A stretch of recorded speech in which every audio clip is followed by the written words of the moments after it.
भर्तृहरि अपनी रानी पिंगला को अत्यधिक स्नेह करते थे। इसी प्रकार पिंगला भी अपने पति को प्राणों से अधिक प्यार करती थी। एक दिन भर्तृहरि ने अपनी रानी पिंगला से कहा कि यदि मैं मर जाऊं तो तुम क्या करोगी।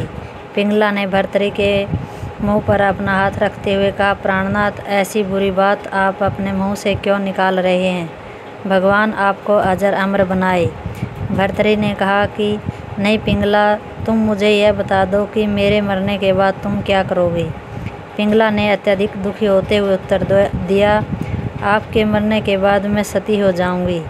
उसके बाद भर्तृहरि ने इस संबंध में फिर कोई चर्चा नहीं की। इधर उधर की बातें करके अपना मन बहलाते रहे। एक बार विक्रम अपनी माता सत्यवती तथा प्रधानमंत्री सुमंतक मिथिला नरेश से भेंट करने के लिए गए हुए थे। अवंतिकापुरी में भर्तृहरि उन दिनों अकेले ही रहते थे। उन्हीं दिनों में एक दिन भर्तृहरि शिकार खेलने के लिए वन में गए। सहसा उनके मन में यह विचार उठा कि आज पिंगला के प्रेम की परीक्षा लेनी चाहिए। प्रेम की परीक्षा लेने का एक उपाय उन्होंने स्थिर कर लिया। फिर वे अपने एक विश्वस्त सेवक को अपना फेंटा कटार देते हुए बोले, तुम इन वस्तुओं को लेकर राजभवन में मेरी रानी पिंगला के पास चले जाओ। वहां जाकर उनसे यह कह देना कि जंगल में शिकार के समय सिंह द्वारा खा लिए जाने के कारण मेरी मृत्यु हो गई है। सेवक भर्तृहरि की बात के मर्म को नहीं समझ सका। वह स्वामी की आज्ञा पालन करने के लिए वहां से चलकर सीधा रनिवास में जा पहुंचा। वहां पिंगला के हाथों में भर्तृहरि की फेंटा कटार सौंपकर चुपचाप खड़ा हो गया। पिंगला ने पूछा, महाराज कहाँ है। तो वह सेवक झूठ मूठ का रो पड़ा और अपने सवर को दीन बनाते हुए बोला, महारानी, उन्हें तो जंगल में शिकार करते हुए सिंह ने खा लिया है।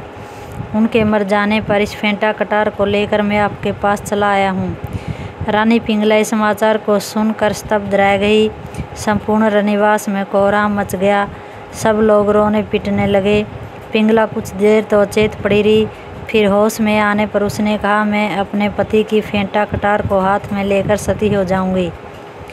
नगर के लोगों ने पिंगला के पास पहुंचकर समझाने बुझाने का बहुत प्रयत्न किया, परंतु पिंगला ने अपने निश्चय को किसी प्रकार भी नहीं बदला।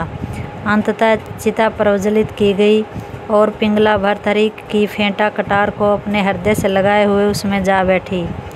थोड़ी ही देर में उसका जीवित जागृत सुंदर शरीर जलकर भस्म हो गया। भर्तृहरि को जंगल में सिंह ने मार डाला तथा रानी पिंगला सती हो गई। यह समाचार मिथिलापुरी में भेज दिया गया।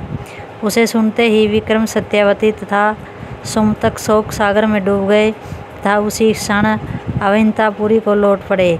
उधर शिकार खेलने के बाद भर्तृहरि भी अवंतिकापुरी को लौट आए।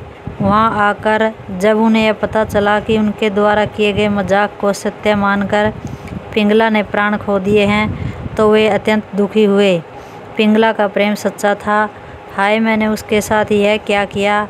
यह विचार करके भर्तृहरि खूब जोर जोर से रो पड़े। तत्पश्चात वे हाय पिंगला करते हुए शमशान भूमि में जा पहुँचे और जिस स्थान पर पिंगला की चिता पड़ी हुई थी वहाँ बैठकर उच्च स्वर में हाय पिंगला चिल्लाने लगे। राजमाता सत्यवती, राजा विक्रम तथा प्रधानमंत्री सहित सहस्त्रों व्यक्ति भर्तृहरि को समझाने के लिए शमशान भूमि में पहुँचे।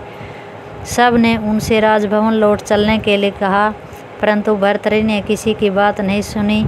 अंततः निराश होकर सब लोग भर्तृहरि को शमशान भूमि में ही छोड़कर अपने अपने घरों को लौट गए। 12 वर्ष तक भर्तृहरि उसी शमशान में बैठे हुए हाय पिंगला शब्द का उच्चारण करते रहे। उन्होंने अन्न जल सब कुछ त्याग दिया, केवल वायु का आहार करते थे। उनका शरीर सूख कर ढांचा मात्र रह गया। अपने शिष्य की यह दशा देखकर दत्तात्रेय जी को बहुत दया आई। तब उन्होंने गुरु गोरखनाथ को बुलाकर यह आज्ञा दी कि तुम अवंतिकापुरी में जाकर भर्तृहरि को ज्ञानोपदेश करो, उसका मोह दूर कर दो तथा उसे नाथ पंथ की दीक्षा देकर अपना शिष्य बनाओ। दत्तात्रेय जी की आज्ञा पाकर गोरखनाथ जी अवंतिकापुरी में जा पहुँचे। वहाँ उन्होंने भर्तृहरि का मोह दूर करने के लिए एक उपाय किया। वे भर्तृहरि से थोड़ी दूर एक स्थान पर बैठकर मिट्टी के घड़े को फोड़कर हाय घड़ा कहकर जोर जोर से रोने लगे। उनके रोने की आवाज़ को सुनकर भर्तृहरि अपना दुख भूल गए और उनके पास जाकर पूछने लगे, हे महाराज, आप यहाँ बैठे हुए क्यों रो रहे हैं? गोरखनाथ जी ने उत्तर दिया, मेरा घड़ा फूट गया है, मैं उसी के लिए रो रहा हूँ। भर्तृहरि यह सुनकर हंस पड़े, बोले, घड़े के लिए इतना शोक करने की क्या आवश्यकता है, वह तो दूसरा भी मिल जाएगा। गोरखनाथ जी ने कहा, हे राजन, अपनी प्रिय वस्तु का वियोग सबको अखरता है। जिस प्रकार तुम अपनी रानी पिंगला के लिए रो रहे हो, उसी प्रकार मैं अपने इस घड़े के लिए रो रहा हूँ। यदि तुम यह कहो कि घड़ा दूसरा भी मिल सकता है, तो मैं तुमसे यह कहूँगा कि पिंगला भी हजारों मिल सकती है। ऐसी स्थिति में तुम पिंगला के लिए 12 वर्ष से शोक क्यों कर रहे हो? भर्तृहरि बोले, घड़ा तो मात्र बाजार से खरीदा जा सकता है, परंतु मेरी पिंगला कहाँ मिल सकती है? यह सुनकर गोरखनाथ जी ने अपनी विद्या के प्रभाव से उसी स्थान पर हजारों पिंगलाओं को प्रकट कर दिया। भर्तृहरि उस आश्चर्य को देखकर गोरखनाथ जी के चरणों में गिर पड़े। उस समय गोरखनाथ जी ने भर्तृहरि से यह कहा, हे राजन, यदि तू एक पिंगला को ही चाहता है, तब तो इनमें से एक पिंगला को लेकर तू अपने घर को लौट जा और वहां जाकर सांसारिक सुखों का उपभोग कर। परंतु यदि तू ऐसी हजारों पिंगलाएं स्वयं उत्पन्न कर देने की शक्ति को प्राप्त करना चाहता है, तो सांसारिक माया मोह को त्याग कर भगवान का भजन कर। उससे तू जन्म मरण के चक्कर से छूट जाएगा और तेरी मुक्ति हो जाएगी। गोरखनाथ जी द्वारा उत्पन्न की गई हजारों पिंगलाओं को देखकर तथा उनके उपदेश को सुनकर भर्तृहरि के ज्ञान नेत्र खुल गए। उसने गोरखनाथ जी के चरणों पर अपना मस्तक रखते हुए कहा, हे प्रभु, अब मैं सांसारिक माया मोह से छूटकर अपने जीवन को सफल बनाना चाहता हूँ। आप कृपया करके ज्ञान का मार्ग दिखाएं। यह सुनकर गोरखनाथ जी ने भर्तृहरि को नाथ दीक्षा देकर अपना शिष्य बनाया और उसका नाम भर्तृहरिनाथ रखा।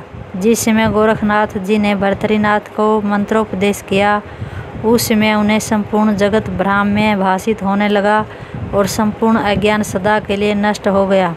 वहाँ से गोरखनाथ भर्तृहरि को साथ लेकर अविंतकापुरी में गए तथा राजा विक्रम, राजमाता सत्यवती एवं प्रधानमंत्री सुमंतक से भर्तृहरि को विदा दिलवाकर गिरिनार पर्वत पर ले चले। जय गुरु गोरखनाथ।